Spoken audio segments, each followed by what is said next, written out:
تو یہ تو مایوس تو وہ ہو جس کا رب نہ ہو. آپ کا رب ہے؟ آپ کا رب کون ہے؟ تو پھر آپ کیوں مایوس ہیں؟ آپ کلام پڑھتے ہیں نا، یہ قرآن ہے نا. آپ یقین جانے وہ بڑے سے بڑا بندہ وہ جو میں دیتا ہوں نا، یہ والا یہ جو ہے یہ نہیں پڑھ سکتا. آپ کہتے ہیں میں پڑھ لیتا ہوں. اگر آپ اتنے بیمار ہوتے نا تو یہ آپ کو 2 منٹ میں آپ کو نیند آ جاتی. پڑھ ہی نہ سکتے یہ. آپ ماشاءاللہ اتنے بہتر ہیں. ٹھیک ہے، مایوس نہیں ہونا. مایوس ہو جائیں گے پھر آپ کو کچھ بھی نہیں ہوگا. پھر چاہے ٹیکے لگوائیں، چاہے نشے کے ٹیکے لگائیں، تو چاہے بے ہوشی کے ٹیکے لگائیں، جو مرضی کریں، چاہے جون سی دنیا کی مرضی دم کروائیں، جو مرضی کریں. آپ کے اندر ول پاور، اللہ پر یقین ہونا چاہیے. بسم اللہ پر یقین ہے نا؟ کیوں پڑھی جاتی ہے؟ کھانے پہ کیوں پڑھی جاتی ہے؟ آپ نے فرمایا شیطان پیچھے ہٹ جاتا ہے. جو بسم اللہ کے بغیر کھانا کھاتا ہے شیطان ساتھ شامل ہو جاتا ہے. یہ کہاوت نہیں ہے، زیمپل نہیں ہے، یہ کوئی مفروضہ نہیں ہے، حقیقت ہے. یعنی کہ جس چیز کا ذکر آپ صلی اللہ علیہ وسلم فرمائیں گے اس کا تعلق حقیقت ہے. آپ بیٹھے کھانا کھا رہے ہیں، ایک بچی بھاگتی آتی ہے، آ کر الٹے ہاتھ سے کھانا شروع کر دیتی ہے. آپ اس کا ہاتھ پکڑ لیتے ہیں. اتنی دیر میں ایک اور بچہ آتا ہے، وہ بھی آتا ہے، آتے ہی وہ الٹے ہاتھ سے کھانا شروع کرتا ہے. آپ صلی اللہ علیہ وسلم پکڑ کے اپنے دونوں ہاتھوں میں لے لیتے ہیں، دونوں بچوں کے ہاتھوں کو. آپ فرماتے ہیں ان دونوں کے ہاتھوں میں شیطان کا ہاتھ ہے. شیطان کیا کرتا ہے؟ الٹے ہاتھ سے کھاتا ہے. اب یہ کوئی کہاوت نہیں ہے، اس کا تعلق حقیقت سے ہے. ایک صحابی کھانا کھا رہے ہیں تو آپ اس کو دیکھتے جا رہے ہیں. اچانک آپ بڑے زبردست انداز سے مسکرائے، معمول سے ہٹ کر. وہ صحابی نے فیل کیا. یہ میں حدیث سنا رہا ہوں، قصہ نہیں ہے، کہانی نہیں ہے، کوئی خواب نہیں ہے، یہ نبی صلی اللہ علیہ وسلم کی مجلس کی بات بتا رہا ہوں صحیح. اس نے محسوس کیا کہ آپ صلی اللہ علیہ وسلم مجھے دیکھ کر شاید مجھ سے کوئی ایسی حرکت ہوئی ہے. میں تو نارملی کھانا کھا رہا ہوں، لیکن اس سے رہا نہیں گیا. آ کر عرض کی یا رسول اللہ صلی اللہ علیہ وسلم آپ اس طرح میری طرف مسکرائے ہیں، کیا مجھ سے کوئی غلطی ہوگی؟ آپ نے فرمایا کہ میں دیکھ رہا تھا جب تو کھانا کھا رہا تھا تم بسم اللہ پڑھنا بھول گیا تھا. تو میں دیکھ رہا تھا کہ شیطان بھی تیرے ساتھ کھا رہا تھا. شیطان سے مراد ہم ابلیس کو لے لیتے ہیں، وہ تو بڑا ہے نا.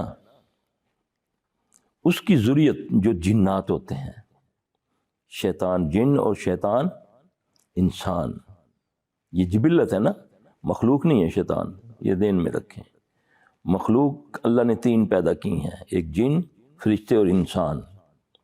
باقی یہ جبلت ہے، یہ فطرتاً انسان بھی شیطان ہوتے ہیں، حیوانوں کی طرح ہوتے ہیں نا، کوئی سلجھے ہوئے ہوتے ہیں.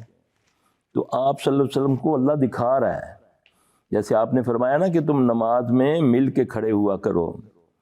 مجھے اللہ کا معجزہ ہے کہ اللہ مجھے پیچھے سے بھی دکھاتا ہے. فرمایا نا ہم مل کے کھڑے ہوتے ہیں، ملتے ہیں قدم سے قدم اور قدم پاؤں سے پاؤں ملاتے ہیں، یا کندھے سے کندھا ملاتے ہیں؟ نہیں ملاتے.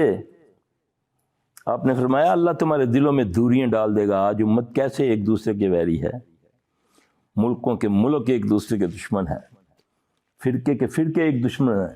آپ نے فرمایا مجھے اللہ دکھا دیتا ہے، میں نماز پڑھاتا ہوتا ہوں تو میں دیکھتا ہوں جن کی جگہ ہوتی ہے قدموں کے اندر، شیطان کالے بکری کے بچے کی طرح بیچ میں آ کر بیٹھ جاتا ہے اور پھر دلوں میں وسوسے ڈالتا ہے. جب میری امت مل کے کھڑے ہوگی اللہ ان کے دلوں میں محبت ڈال دے گا. جب یہ مل کے نہیں کھڑی ہوگی عبادت کے لیے تو اللہ ان کے دلوں میں دوریاں ڈال دے گا. آج اس فرقہ پرستی میں ہم نہیں جی فلاں ملتے ہیں، ہم نہیں ملتے ہیں، یہی ہے نا، ضد ہے نا. حالانکہ اس میں تو کوئی ہے ہی نہیں، کسی کا اختلاف ہی نہیں ہے. ویسے تو بڑے بڑے دعوے کرتے ہیں ہم نے اتنے سال تبلیغ کی، اتنے سال آواز کیا. تو امت ایک کیسے ہوگی؟ محمد صلی اللہ علیہ وسلم کے طریقے پر چل کے ہوگی.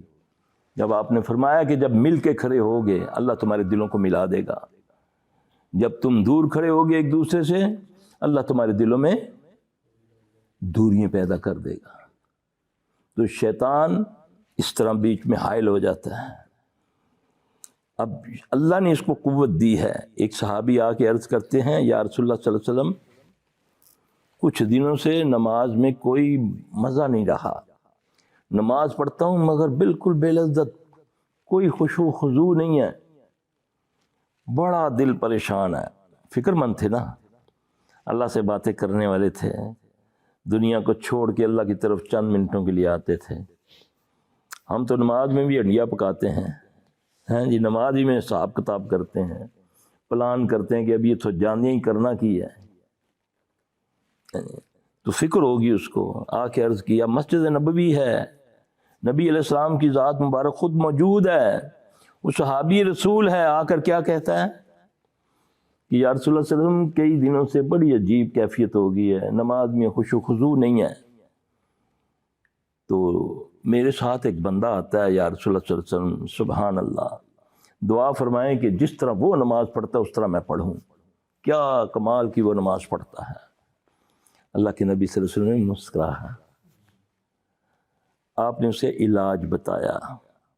آپ نے فرمایا تجھے بقرہ کی 2 آیتیں آتی ہیں, اعوذ باللہ من الشیطان الرجیم, آمن الرسول بما انزل الیہ.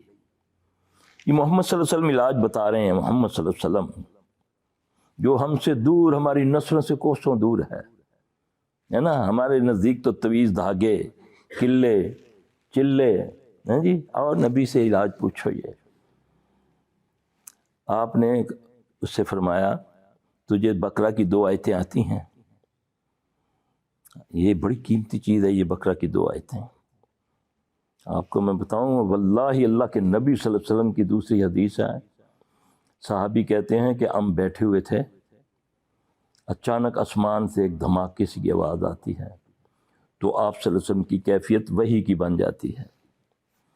جب آپ وحی سے فارغ ہوتے ہیں تو آپ فرماتے ہیں کہ آج آسمان کا وہ دروازہ کھلا ہے, نہ کسی پر کھلا ہے نہ کھلا جائے گا.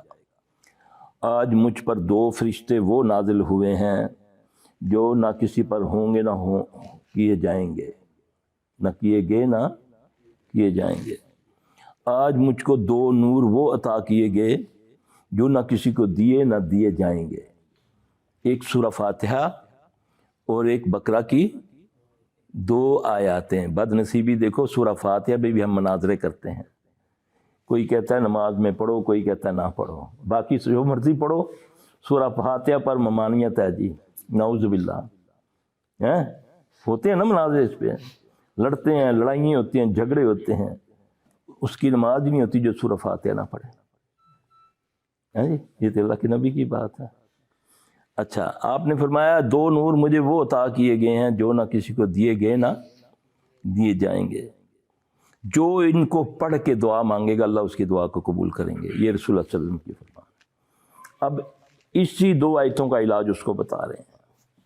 آپ نے فرمایا آپ سمجھتے تھے نا, اللہ نے آپ کو بتایا تھا. آپ نے کہا تو سورہ فاتحہ کی, سورہ بقرہ کی آخری 2 آیات پڑھا کر. اب تعداد نہیں بتائی, وقت نہیں بتایا, تو اس پہ ہم اپنے حساب سے کہہ سکتے ہیں کہ بھئی اتنی بار پڑھو یا پڑھتے رہو. ہاں, جس چیز کا آپ نے طریقہ ٹائم بتایا اگر ہم اس سے زیادہ کریں گے تو وہ صحیح نہیں ہوگا. اچھا, اب اس نے اس کو پڑھنا شروع کر دیا. کچھ دنوں کے بعد آپ نے اس سے پوچھا ہاں بھئی کیا حال ہے تمہاری نمازوں کا؟ یا رسول اللہ صلی اللہ علیہ وسلم بہتر ہے. آپ نے فرمایا تیرے اس دوست کا کیا حال ہے؟ یا رسول اللہ صلی اللہ علیہ وسلم اس دن سے وہ نہیں آ رہا.